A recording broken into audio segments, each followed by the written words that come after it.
Are we filling time right now? Is this like live? It is live. Yeah. Oh, hello everybody. What a thrill.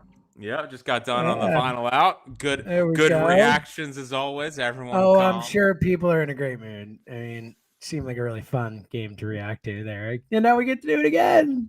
Yeah. But I tell you what, I love this podcast. I think the final out's the second thing I love. I love the final out. Oh, look at you. Just talking to the people. Just talking ball. I love Talking it. ball. I love it. But you get some great calls. I love it. Yep. All right. I apologize for my video quality. I don't think the hotel room Wi-Fi is perfect, but we'll make it work. All right, you ready, Rob? Oh, well, I'm in my highest I mean, you look room. great. You look super crisp and clean and ready to roll.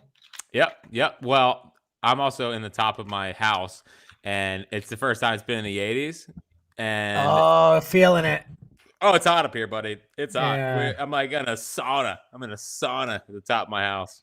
Well, I can't sweat because I forgot my freaking toiletries, so I have deodorant for tomorrow morning. So Oh man, I'm not letting myself sweat tonight. Poor Elliot. Wow. All right. That's a dynamite way to start the pod. Dynamite damn way right, to start buddy. the pod. All right, let's roll. All right. Yo, it is another edition of the High Hopes podcast, sponsored by Miller Lite, official partner of the Philadelphia Phillies. Celebrate. It tastes like Miller time in Philadelphia. Celebrate responsibly. I'm like Jesus Luzardo there, just not getting it done, Jack, on that intro. Man, I know. 18 runs, 19 runs or 20. so. It's 20. 20. Oh, we got up to 20. So the eighth run was Yeah. crediting it. Great.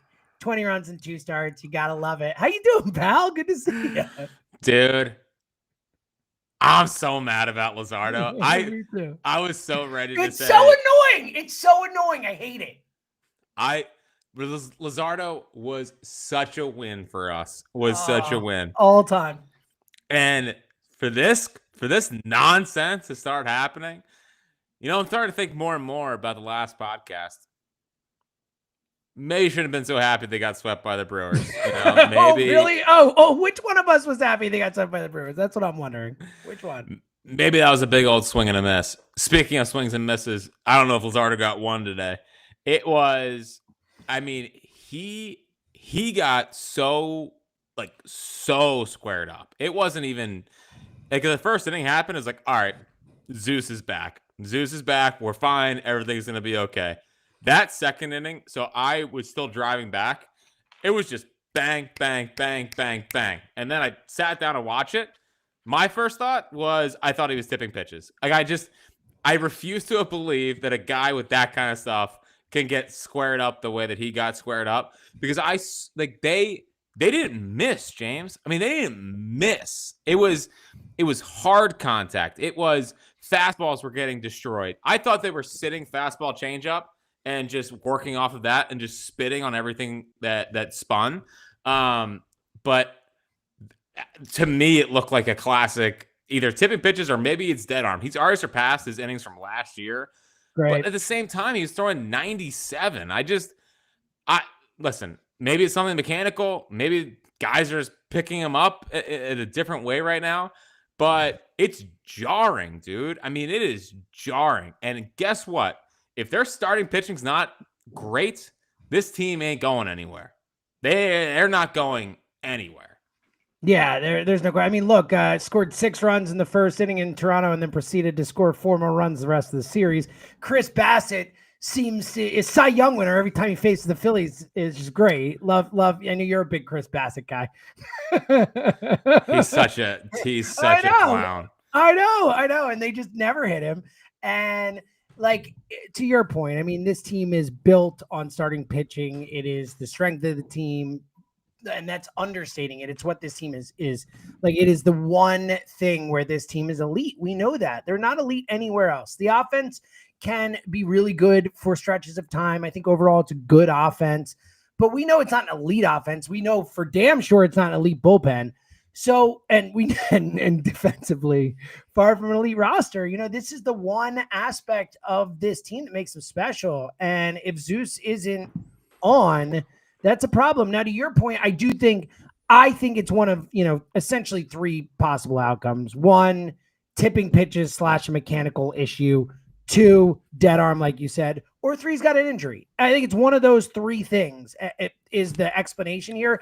I doubt that all of a sudden Jesus Luzardo just sucks. Like I can't get there personally.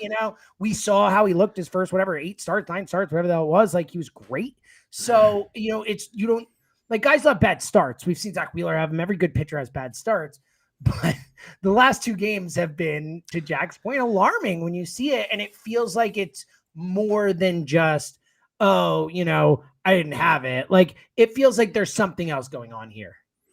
Well, it's the worst 2 starts by a Phillies starter since 1930. So after one of the best, first however many starts, yeah. I mean, I think only 5 pitchers have done what Luzardo did through his first 10 starts as a Philly or whatever. 10? Yeah. I don't even know. I mean, that might feel high. Regardless, he was pitching to a 2.1, and it was a 1.95. He had the bad bad first inning against Sacramento. I mean, the Sacramento A's. The A's. And then was lockdown after that. So I just refuse to believe that I totally agree with you. I do not think Jesus Luzardo stinks. I think teams have something on him and they got to figure it out because last start you could kind of excuse away. I mean, LA brought up the stat that like the average exit velocity in that was 82 miles an hour. They didn't square him up. That was totally different today. They were on every single pitch. It was like they knew what was coming. And that's where my antennas go up. And it's not excuse making. It is explaining what could be happening here with Jesus Luzardo. It was first pitches that they were jumping all over and squaring up. That's really rare. And even when it got to 2 strikes, it was like they knew what was coming with 2 strikes. And that can't happen. And what I guess helped further emphasize it is that like as soon as Luzardo came in, as soon as Seth Johnson came in, as soon as everyone else came in, they weren't all over those guys. They stabilized. Yeah. It was normal. It was perfectly normal. It was just Luzardo. So and it even felt like they rushed Luzardo in too. Like, I don't know that he was ready at that moment, and still, he gave it up a little early, but was able to stabilize as well. So, yeah, I'm with you, man. I think it's a great, especially because we know, like, whatever people think of Luzardo, he's a better pitcher than those guys. He's more talented than those guys. So, look, I think this next start for Luzardo, or if we find out they're going to skip him or something, like, it's a big one. Like that, to your point. So in that situation, take us inside, because I think a lot of people let me explain what it's like to have 97 with Saint. The tipping pitches possibility. You hear that a lot. We hear that a lot, but the average eye doesn't catch that. That's not something that a viewer sees when they're watching a game. What could it be if it's that? Because I think dead arm is as realistic a possibility as, when we see guys go through dead arm and they figure it out and they're okay. Like, it's not the end of the world. But if it is a tipping pitches thing, like, what kind of stuff does that like materialize as? And also, what do they do to, like, how can they correct this? What is Cotham doing? What is the team doing to fix it? Speaking of things I love about baseball, there's a couple things here. One, it's just amazing how at any point your arm can just die for a little bit. It's so weird. And then get back. Like, it's like, oh, I'm not done. I'm just dead arm for a little bit. No, I'm good. Speaking of which. I was going to say parallels. Speaking of which. All right. So for the High Hopes listeners that do not know what's currently going on in my life It's James's life. It's been an up and down week for Jack. We'll say that. Yeah, it's been awful. It's been one of the worst weeks of my life. I try to here's my problem, right? Here's my problem. I try to have a nice like moment of vulnerability. And you know what I learned this week? No prisoners. Well, you've never taken prisoners. I mean, to be fair, you give it, you do give it. No, but like, if someone says something dumb or makes a mistake, like, you're going to be in the top 5. You're just ready for it. You're mentally prepared when it happens. Like, top 5 moment right there. Can't wait to see how he spins it. Like, Yep. to be fair. Well, yeah, but I try not to go low when others are going high. There you go. Okay. I don't think that makes any sense, but No, walk it with didn't. me. Okay. Walk with me here. I had a moment of vulnerability. I was having a beautiful moment with my son on Monday where I was throwing the football. Playing and fetch, it sounded like. It was playing fetch. I don't know why everyone got so upset with that. I wasn't upset with it. It's just it sounds like you're playing fetch. It's pretty funny. I was playing fetch. I was throwing the football and he was chasing it. I don't know. I didn't know how else to describe it besides it was fetch. I wasn't throwing the football to Walker. Every single time I try to throw it at him, it just hits him in the chest. Yeah. I wasn't pelting my barely over 2-year-old son with a football. So I was just throwing it and letting him. And it was one of those. You might have been too old for this, but I forget what it's called. But it whistles as it's thrown. Oh, sure, I remember those. Yeah. Like Nerf made some of those. It's Nerf. Like, it's something along those lines. Sure. So he really just wanted to hear it whistle. He wanted to hear the football so then whistle. You had to throw it farther than you could throw to him anyway, because you got to get that going to get the whistle. And to really make it whistle, you got to really spin it. You got to whip it. You got to whip it. Yeah, I agree. Yeah, this is all the nuance that you can't get on the radio. and I had to really throw it. And within 5 throws, I felt like my bicep was about to rip off my tendon. And I'm not gonna lie, I got shook. I love my right arm. Been a huge fan of my right arm since I was about 9 years old. It's your favorite arm. I mean, come on. My left arm's useless. I can't do anything with my left. Besides, like, I got quick hands. Like, I can feel the ground ball. Yeah. But everything else is just a waste of time left-handed. Although I do drive left-handed. Okay. I drive left-handed. But regardless, I think I got spooked. And the last couple times I've thrown, it felt like it was gonna rip. Today, full stretch. All the old exercises. Yep. Making sure the tendons are all in a good spot. Had a beautiful catch with my brother-in-law, and just the mitts were popping. I mean, the mitts were popping. I threw one, like I started long tossing a little bit. I like crow hopped, and dude, I'm saying like on a line.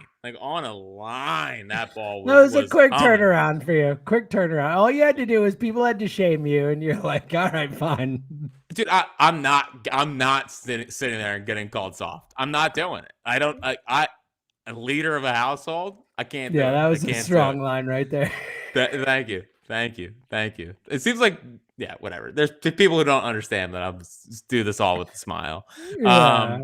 So, but you said a leader. I did think that was good. That was like not the leader of the household, like not like you and Jill, leaders of your household. Exactly that was right. Strong. That was strong. Exactly right. Jill even texted me. She texted me and said to paraphrase, like, way to get your manhood back. Yeah, in a way. That's great. I was like, yeah. I would have been like, hey, I'm the number 2 in my household. Okay, I am Emily's right hand man. Damn it. Well, so in reality, I am, but I'm trying to make sure that everyone here knows, like, I need to get the house in order. In order. Dude, I flipped one cutter today. I threw one cutter to my brother-in-law. Now the other 6 were horrible. But I threw one cutter and was like, I don't know. Kid myself out. Control. You just got to throw strikes. Your whole mentality right now is Mick Abel. Throw strikes. You are Mick Abel. You're not walking guys. Because I honestly think the only way you lose. He's not going to swing. He's not going to swing, and he's not a good hitter. Like, just throw strikes. Now, the key, you need a good infield. The outfield, whatever. You need a good infield. You need to get some guys out there who can actually pick it a little bit, because I think the only way you get screwed is like a soft ground ball that is fielded poorly or something like that, or you walk him or hit him. Like, walk him or hit him is by far the best chance the camera has. It's not even close. Well, I might not. I don't think I even need an outfield, if I'm being completely honest with you. It's strictly. If you actually did that, it would be like. And then did it, like, it would be the all-time boss move. Like, you would, Like you honestly might just end the competition there. You might not have to do the other Don't events. even need If you say no outfield and win baseball, that would be whoo. Thank you. Well, because my one buddy texted me today, and his brother may or may not have ruined our 2022 season. And he's ready to be the second baseman because he was my second baseman back in adult league. So I suggested on the air we get Ben Davis to catch today too. I mean, he can handle himself. Well, so I've always been a big fan of throwing to a big target. Yeah, and So, Ben, you're in good shape there, man. Well, Ben could also just play first. I don't want to have him. Sure, you don't want to make him crouch. So he's told me his knees are in great shape. Really? He said that on the air. Because we asked him, we're like, how screwed up your knees must be? He's like, I'm actually really lucky. He's like, my knees are great. So I actually do think the Ben Davis thing is on the table.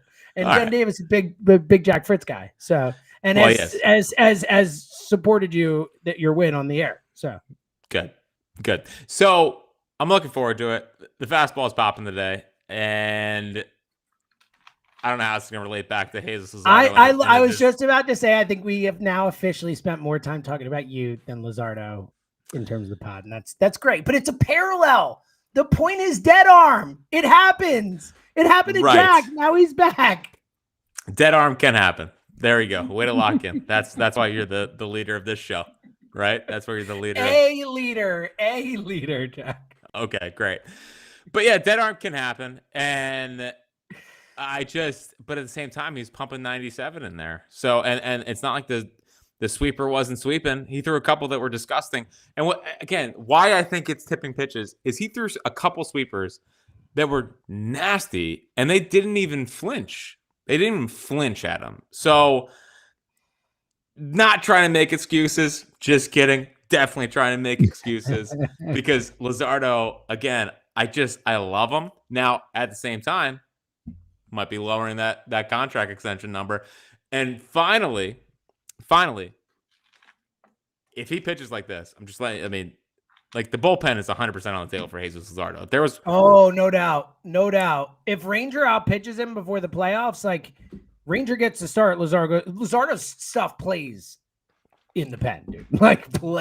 He actually could, of all the guys we've talked about, he has the best chance to be. I mean, Sanchez too, but for similar reasons. And even I think Luzardo maybe more has the best chance to actually be like Andrew Miller or something for them. That kind of effective guy. You see what I did? You know how much I love Andrew Miller. Why would you do that to me? Why would you do that to me?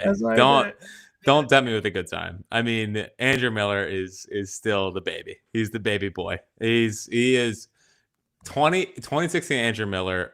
He's my favorite. I mean, it changed baseball. That was Tito using him like that. Like that was the first time we saw this. Like guys coming in bringing breath reliever in the fifth inning because the middle orders up and the bases are loaded and all that stuff. And he was amazing, and it totally changed everything. Honestly, people don't talk about that enough. The Andrew Miller run of 14 to 18. Yeah, arguably one of the best relievers I've seen in my lifetime. That's what I was going to say. I mean, he's top five. He's easily absolutely. Top 5. Yeah, other than Mo, other than Rivera, I don't think of that many who I put. There are guys, but there's some Hall of Fame, like Billy Wagner, and there are guys who were pretty great. But Miller at his best, I think, was right there with those guys. A different type of pitcher, but right there with those guys.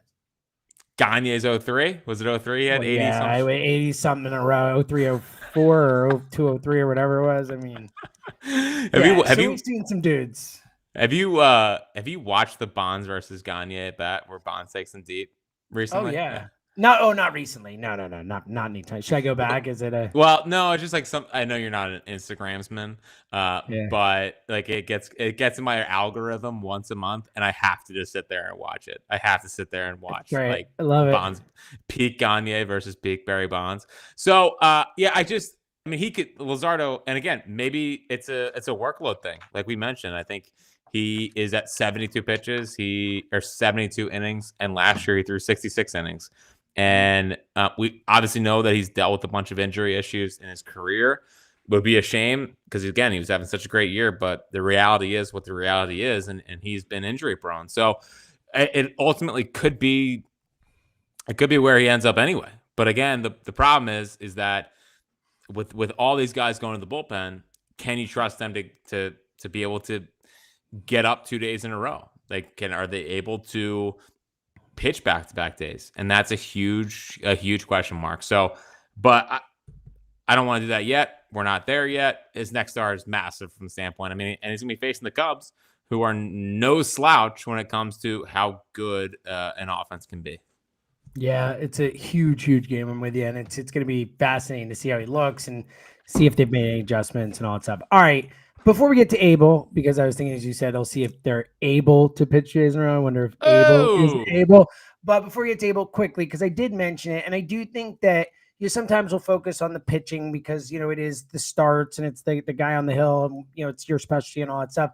But I do think, like, we do have to kind of mention the struggles offensively. And I know that the Milwaukee series had a lot to do with Harper being out, but Harper comes back game one. You know, they have that massive 6-run inning, and the bats went silent essentially for the next, you know, what is that? The 20, I guess they were an extra innings game. So, you know, 20, whatever innings it is, like they just shut it down. Like, you know, like, are you at all concerned, or is this just kind of up and downs? Where are you at with the offense right now? Because I feel like during the little lull that it had been, we talked about the Harper injury, and that makes sense. And we expected Harper to kind of start slow when he comes back, even despite the homer. But are you at all concerned about where the offense is right now? You know, it's funny, and I just mentioned this on the final out, but I've almost made peace with the offense. They are. Like, I guess where I've come to is that they're good. They're not bad. They're not as good as maybe their record suggests that they are. And it's funny because all we hear, whether it's on the airwaves, whether it's on Twitter, just general talk around town about the Phillies, they didn't add anyone. They're not that good, blah, blah, blah, blah, blah. Then why are you so upset when they go through these stretches where they don't play very good baseball? You know, it's just like, I don't know what you expected. I agree with you. I think they are one of the 6 best teams in baseball. I think that they, with a great trade deadline, could be right there in the mix as one of the better teams. They're good. Are they great? No, I don't think they're great. Are they bad? Absolutely not. They're just perfectly fine. And I'm like, the offense, we know what they are. Like, when they go through these ruts, they feel super stale. I think the Stott thing is becoming a bigger and bigger, a little concerning. Point. Yeah, it's a little concerning. Well, especially because the whole injury thing last year, and it was like, aha, we know. Now we know. You know, we'll get Stott back. And, you know, we just haven't seen him. The guy from, you know, the second half of 2022 and 2023, we haven't seen him since still. And the OBP at the leadoff spot is under 300. That's absolutely not what you want. And the at bat on in game 2 with the bases loaded, 1 out was the biggest at bat of the series, essentially. Yeah, you know.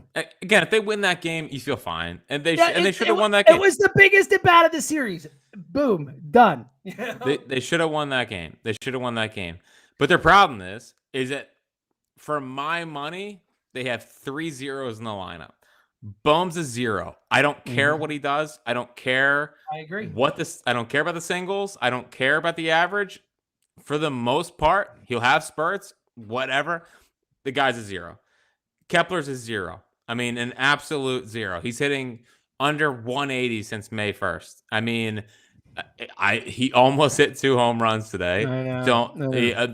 Mason Miller, great moment. If he can just beat Jeff Jenkins, great. I'd be thrilled if he can just turn into a Jeff Jenkins role to get a real bat in left field. That signing is looking like a total dud. Marsh, 0. Yes, you could just say center field. The center field position is a 0 and has been. Whoever's out there. I know Ross has been better this year than that, but he's still down. He's down like 250-ish, 240-ish, whatever he is now. Like, the position is 0. Marsh is 0, Rojas 0, the position is 0. At least Rojas plays good defense. I mean, agree. But we're talking about his bats. It is a 0 in the lineup, no matter. And I know it's the 9-hitter, and like a lot of 9-hitters are 0. But to your point, when you got 2 other 0s, and you don't have it, like, yes, you have Schwarber, yes, you have Harper, and yes, you have Turner. But those guys have to be so good to raise that bottom 3, and they haven't been Schwarber, they've all had stretches of being great, not this year for Harper, but it's so much pressure on those guys. Like they can't succeed offensively if those guys don't come through for them. Totally. It's those three. It's Turner, it's Harper, it's Schwarber. Schwarber's been great. Turner's been great. Harper, since he shaved his head, has been a perfectly fine player, but the power, I think, is becoming a real talking point. I thought this series, great to see him lead it off with a home run. That was awesome, but a lot of one-arm swings. I don't think he's right. And I mean, that one barely got over the fence. I mean, it was a homer, but it was a short home run. It was not a tank. It was not like a, wow, look at that power home run. He looked drive. He looked how I thought he was going to look coming off the IL. I think that, he talked after game one about how his arm still isn't right. He said the swelling's down, but it's not at 100%, but he felt good enough to get out there, which felt like code for, we lost 3 straight to the Brewers. I need to get back out there for my team, which I appreciate the battling it through. But I think if we can appreciate that, then we also have to expect not the most production. He looked still injured to me. He looked still injured to me this series. So, and by the way, JT also, for as good as he's been here, currently is a 0 offensively. So, oh yeah, another one. You're right. And by the way, man, Poor went out. Yeah. I mean, that was, I've said this before on the pod, but anytime JT has to leave a game, I mean, he's literally one of the toughest Philadelphia athletes I've ever seen in my lifetime. The things that guy takes and just keeps on playing. Yep. I can't imagine some of the stuff that happened to him. I never caught anyone throwing as hard as he does, or as he catches. But I can't imagine it. Like he is so tough, and for him to have to get helped off the field like that. I mean, that one of all the ones he's taken, that one felt like the one that I would least want to take. If you know what I'm saying.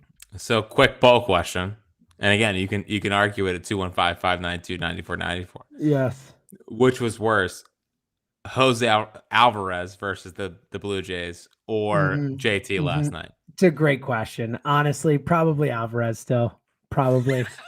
Buzz and Fransky said the same thing. I don't know, man. I think Alvarez tip straight off of it. I know. I'm not saying I'm sure it's Alvarez. They are the top 2. Great call on the Alvarez one. That was tough to watch, man. I liked him too. He was a fun little guy to have. He wasn't great, but he was better than a lot of the guys we had at the time. Yeah, dude. In that 2020 bullpen. So Buzz and I went through it last night. Oh God, what? Why? So that was a doubleheader. In game 2, Velasquez blew it, and this is both in Buffalo. So game 2, Velasquez blew it. Game 1, it was Spencer Howard who pitched 3 2/3, which feels a very long start. I feel like I remember that game, honestly. And I remember it vividly. Yeah, are you kidding me? Yeah. That's what this podcast was founded on. What is wrong? I almost cursed there. I almost said, what the bleep is wrong with us? Again, this is what I'm talking about. You do your little Go Birds podcast. They play once a week, and it's it's very easy. This is not easy. No, this is a real effort and real commitment. This is not easy. It's a lot of work. And they played in a minor league stadium.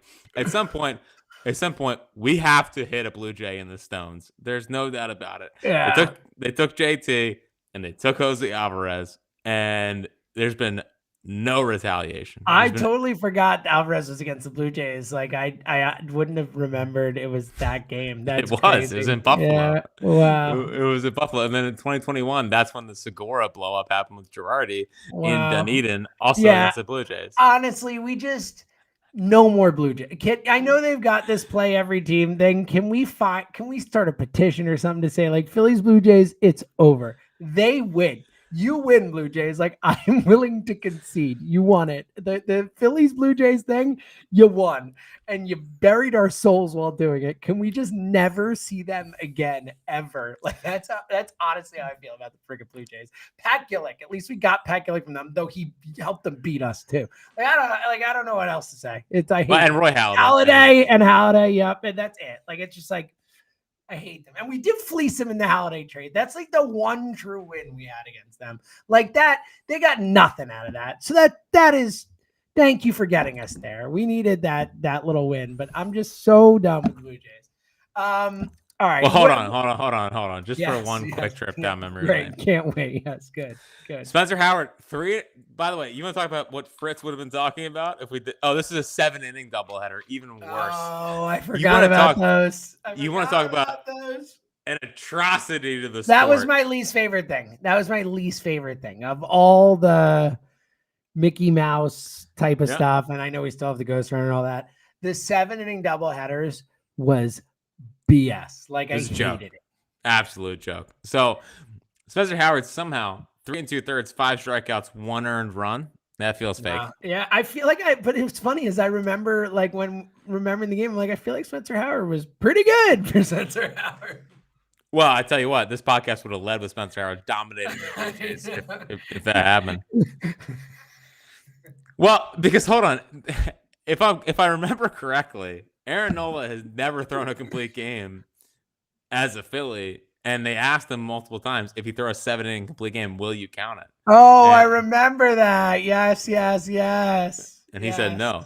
Just like no hitter should not have counted. Yes, no hitter should not have counted. So, and then Blake Parker took down an inning. Jose Alvarez. Oh, God.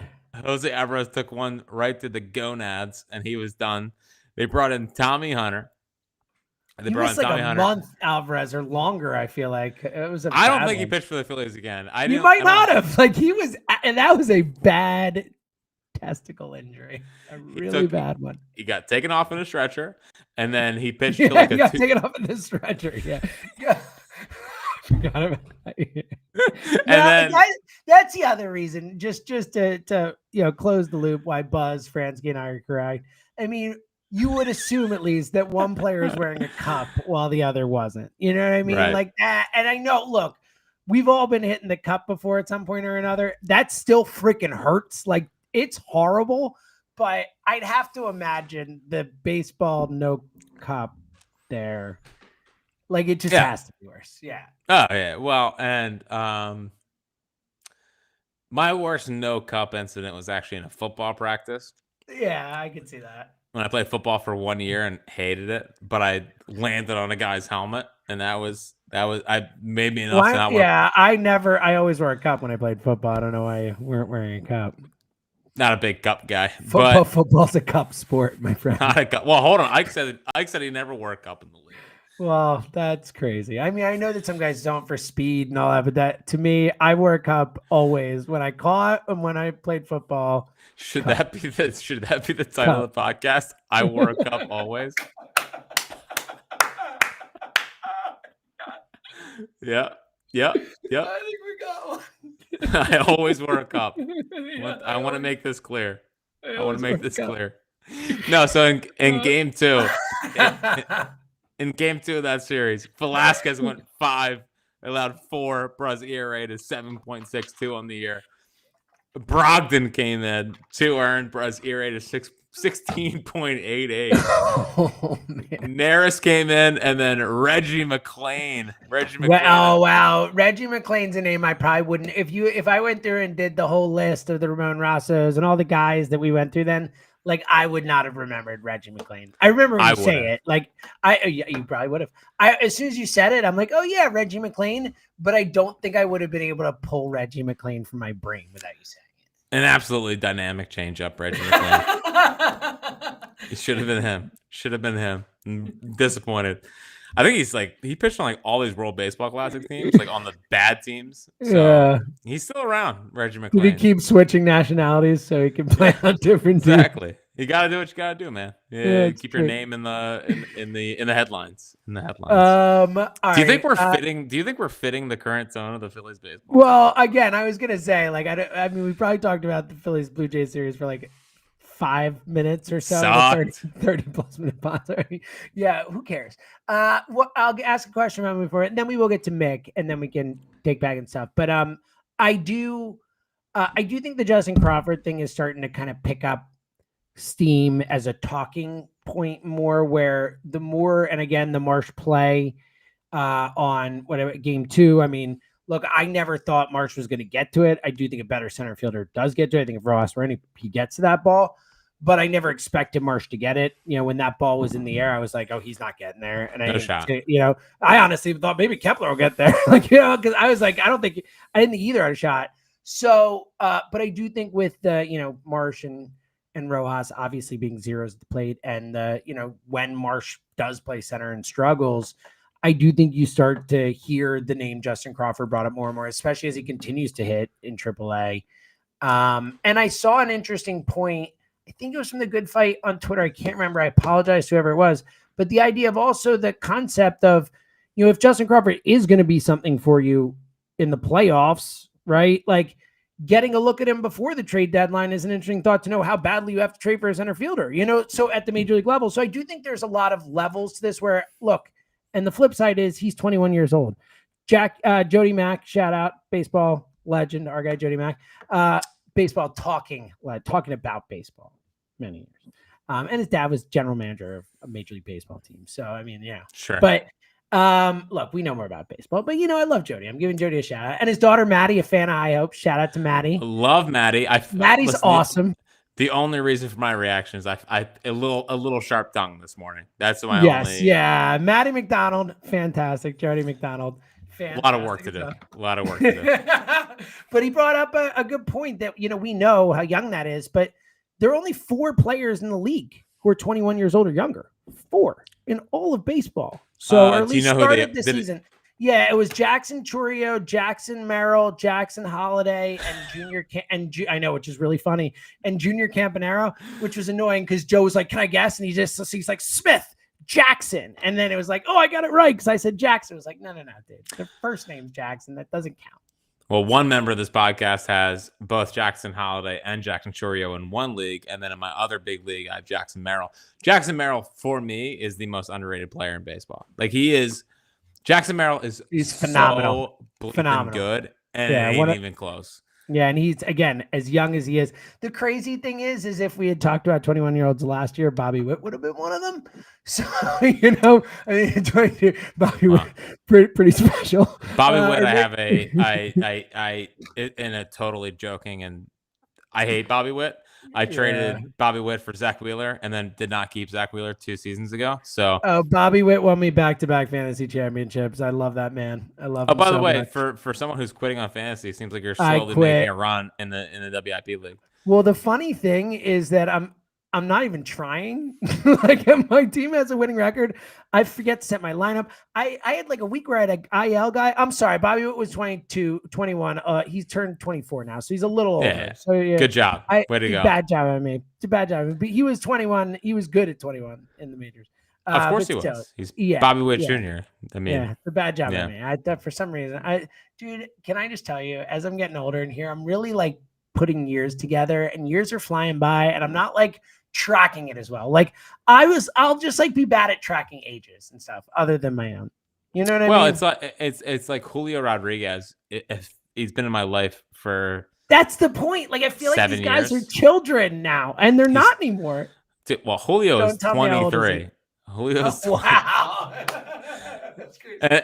And there's and he's cooked apparently. So there's receipts of me texting people saying I can't stand him. He's driving me nuts, and then I keep looking at him like, well, he's only 23. So you want to talk regardless, the point is the go ahead. You want to talk about a fix for the outfield problem? Why don't you just trade for Julio Rodriguez and see how that goes? Yeah, sure. For real though, the Crawford thing. Like, are you starting to get more? Are you there more? Because I know that you want to make sure he's ready. We all do, but like. You getting there more? Is it possible it's sooner rather than later? So let's get into Jackie nuance here, okay? Buddy. Because it's not as simple as okay, bring him up, and it's not as simple as don't bring him up. He's got to develop. On the side of don't bring him up, he's got to develop. I think they're crazy. Like he is. We brought up Johan Rojas on the 2023 Phillies with only AA experience where he wasn't lighting the world on fire. So like if you feel comfortable bringing Rojas up, now I get it. Rojas is a better defensive player than Justin Crawford is. But at the same time, you felt comfortable doing that with Johan Rojas. I would feel comfortable doing something similar with Justin Crawford. The And then on the side of this guy's like a great prospect. Look at his numbers. I think they're wrong at the same time too, because you want to talk about ripping the baseball into the ground. His ground ball rate is over 60%. It's over 60%. That is insane. Like, that's an insanely high number. So I don't want to just do numbers, whatever. Like, the problem with calling him up, and I know that people don't want to hear this, is you're essentially pulling the plug on one of those guys. I mean, you're pulling the plug on Marsh, or you're pulling the plug on Rojas and just going with Justin Crawford, which in a vacuum is fine. I just don't know how a major league team views that, because a major league team views it as Marsh played good baseball for us, and he's been okay at the distance coming back. He plays an okay center field, and he's an important part of this team. And then Rojas plays a great defensive center field and is progressing at the bat. You can't bring up Justin Crawford to play once a week, in my opinion. I would rather him play 5 times a week down in Lehigh Valley, or 6 times a week, because I actually like the move by minor league baseball. They go 6-game series, so they go Tuesday to Sunday, whatever. I'd rather him play like 6 times a week, 5 times a week in AAA. But at the same time, they're getting no production out of center field, and I think that they need a spark. The other thing is that I think that Justin Crawford is closer to Marsh in center field than he is Rojas in center field. And hopefully he's right in between that. Because Marsh he's more athletic, right? I mean, like, he is really fast. Insanely fast. I mean, him and Trey are 2 of the fastest players in the game. So I just think that I would love if they call Justin Crawford up. 100%. Like, I think this team needs an injection of life. I think that bringing him up would be a lot of fun, whatever. I don't think he's totally ready. I don't. And I think the strikeout numbers are still there. He's not like a Stephen Kwan type who is consistently putting the bat on the baseball. But at the same time, like, he gets like 2 hits a night. And it's mostly infield hits. So it's tough to totally see how that translates to the big league level, because those guys will make those plays. In AAA, they won't. But at the same time, you're getting nothing out of the position. So what's the downside? I think mentally he can handle it. I know people have that concern. Well, he's 21. Do you want to bring him up? And if he fails, dude, this kid's been in a major league clubhouse since he was born. I'm not worried about it. I'm just not worried about it. Totally, dude. So, yeah, listen, I'm fine with it. I think Kemp gets brought up first. I do. I think Kemp is knocking on the doorstep because of what Weston Wilson has not totally done, and what Max Kepler has not totally done. And he continues to just put up numbers down there. But Otto Kemp, at the same time, if you want to start talking about like the nuance of Otto Kemp, not seeing breaking balls very, very well. He's striking out a good amount. He rips fastballs, which is great. Do teams adjust to him, and do they breaking ball him to death? Breaking ball him to death. Which in the majors, those guys can do that a lot better than they can in the minors, like that. And they have much better breaking balls. That's why they're in the majors.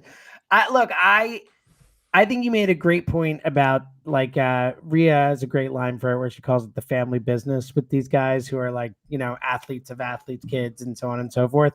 And it's like, it is his family business. Like, Justin Crawford has spent, to your point, his entire life around baseball. He has been in Major League Parks his entire life.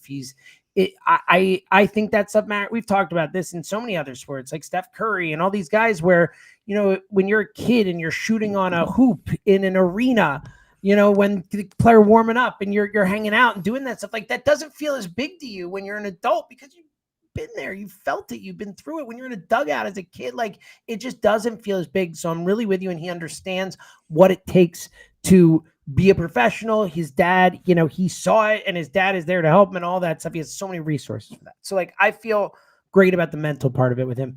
And look, you never know it. There's all kinds of different players and people and stuff, but you think that, at least. I think that the issue is more, is he going to be a upgrade?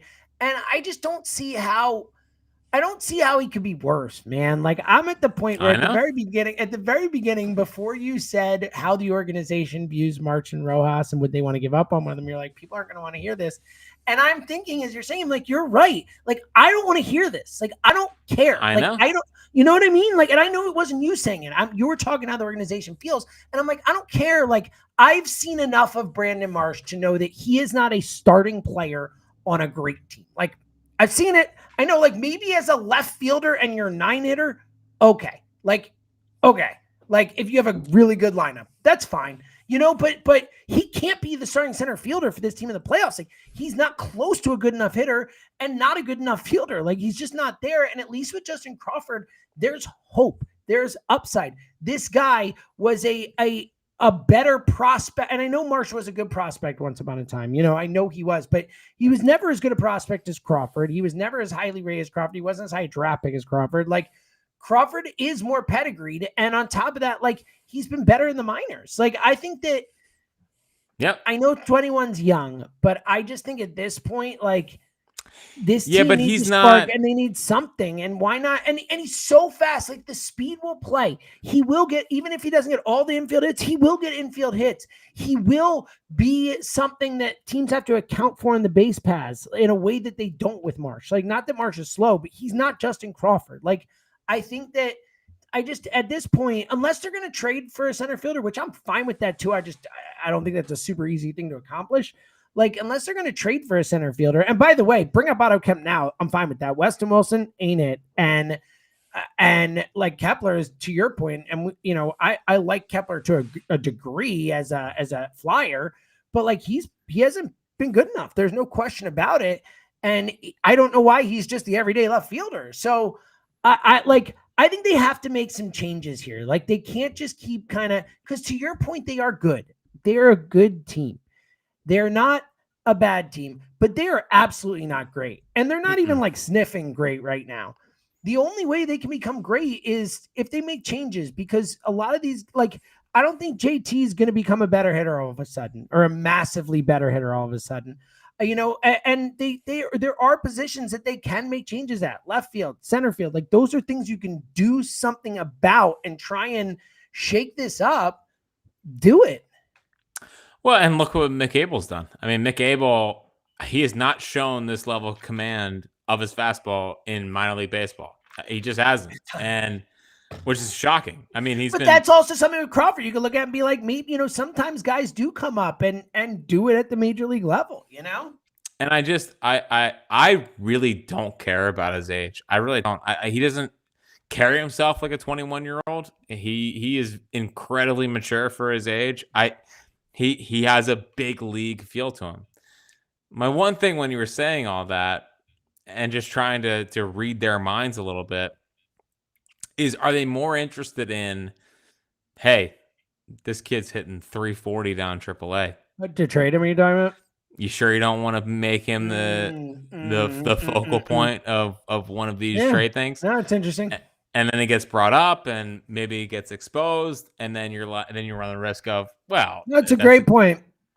It's a great, and we just don't know. That it's all about what their plan is for Justin Crawford and what their plan is at the trade deadline and the pieces they're willing to move and the pieces they aren't willing to move. But if he's on that list for them with Miller and Painter and Arun, hopefully, and Tait, hopefully, like, if he's on that list for them and they're like, listen, we'll trade Mick, we'll trade, you know, Otto, we'll trade this, we'll trade that, but Crawford is our center fielder of the future. If that's the way they view it, then that gets thrown out the window. But you're right. That's a very, very possible and fascinating thought, you know? So again, we'll see. I would love for it. I think the team needs an injection of life. They need some kind of new blood.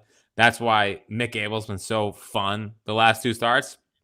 Because, like, wow, look at one of our guys that has come through the minor leagues, and like, you're starting to see the fruits of all the labor of these young kids and having their moments. And dude, having Justin Crawford come up and make an impact and steal a ton of bases. And hey, the funniest part about Justin Crawford is that every single level, they're like, yeah, we got to improve the ground ball rate. We got to improve the ground ball rate. We got to improve the ground ball rate.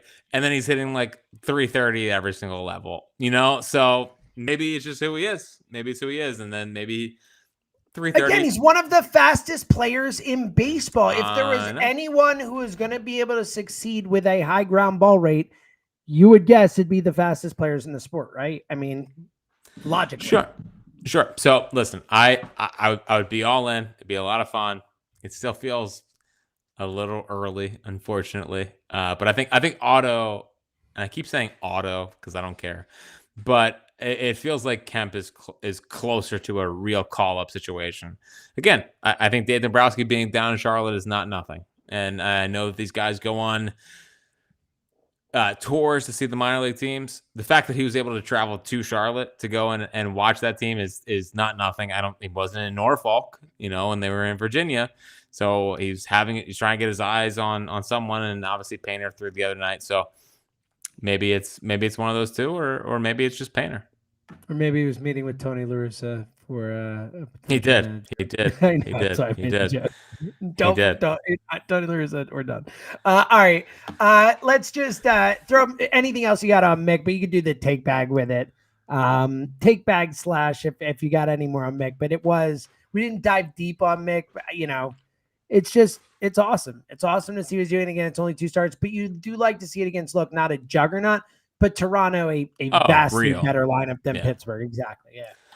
But I think at the same time, he just threw the fastball in a very special way. I don't want to get ahead of myself. I'm just telling you what his fastball. You never do.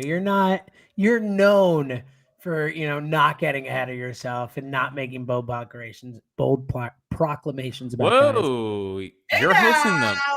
You're hosting the morning show tomorrow? I'm tired, man. I'm tired. All right, buddy. I'm doing the best I can here. All right.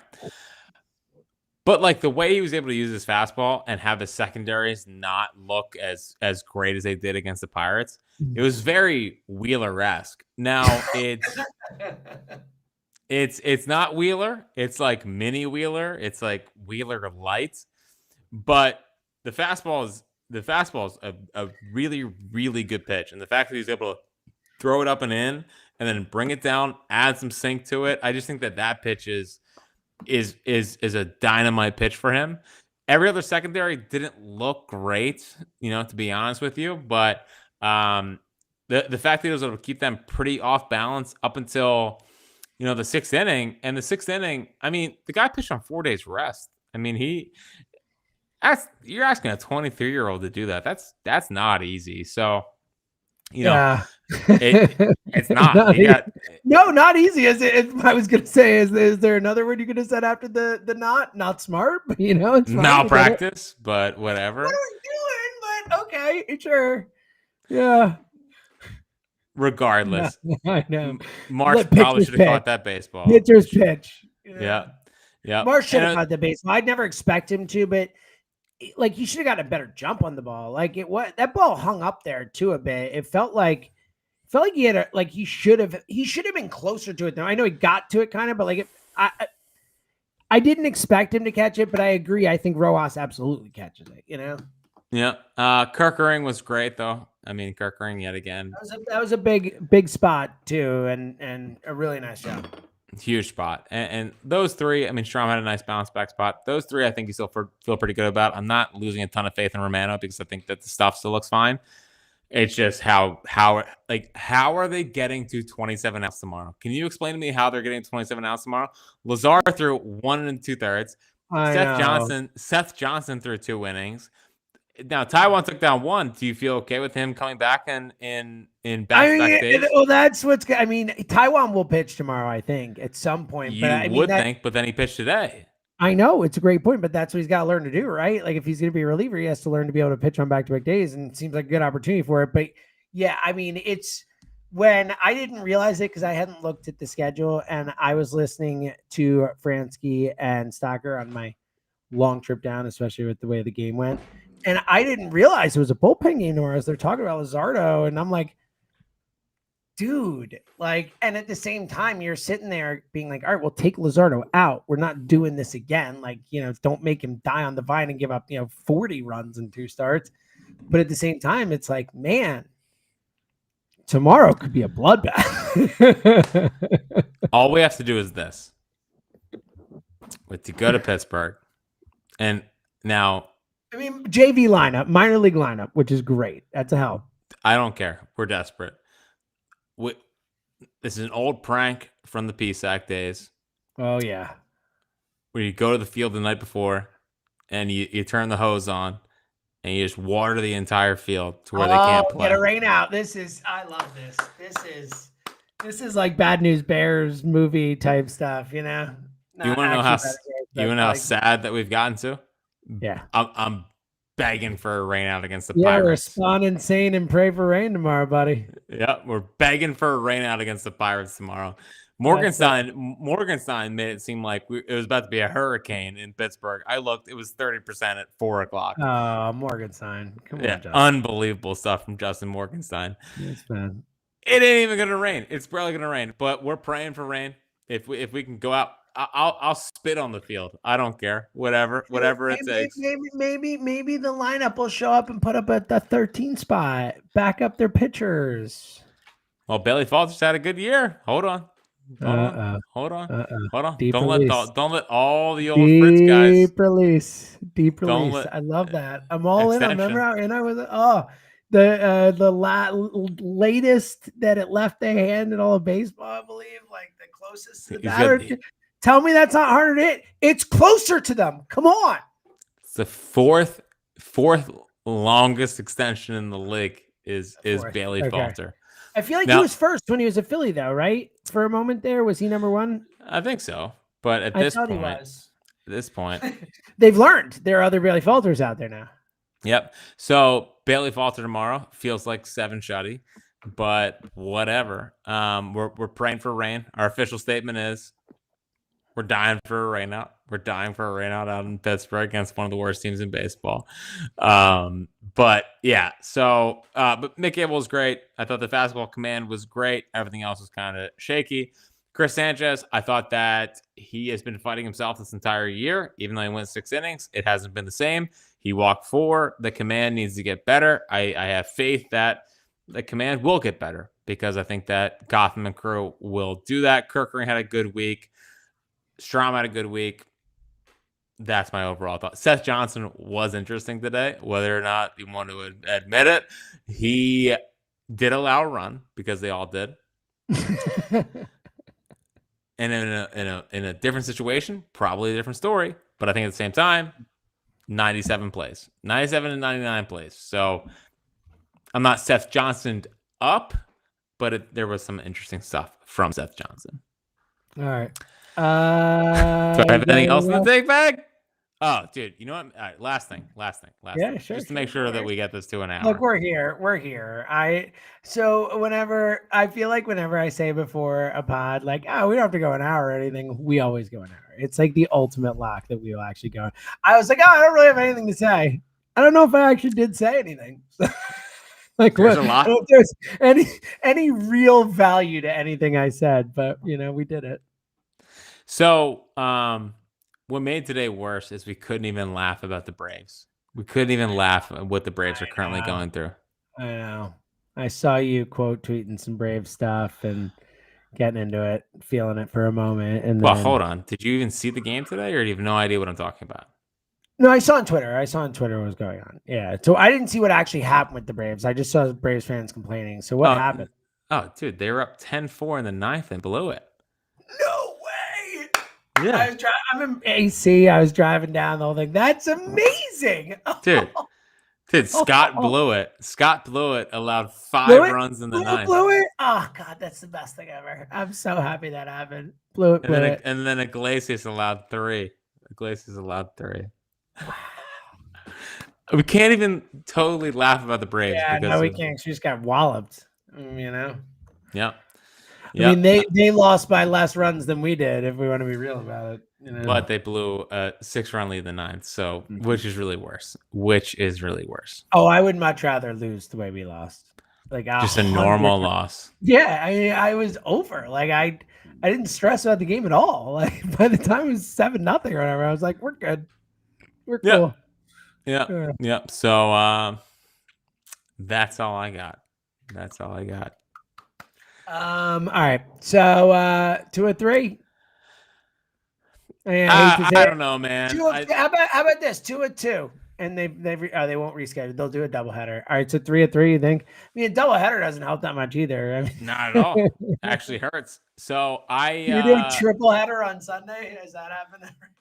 The most important thing that can happen is they need Ranger and Chris Sanchez to go out and give them 7 strong.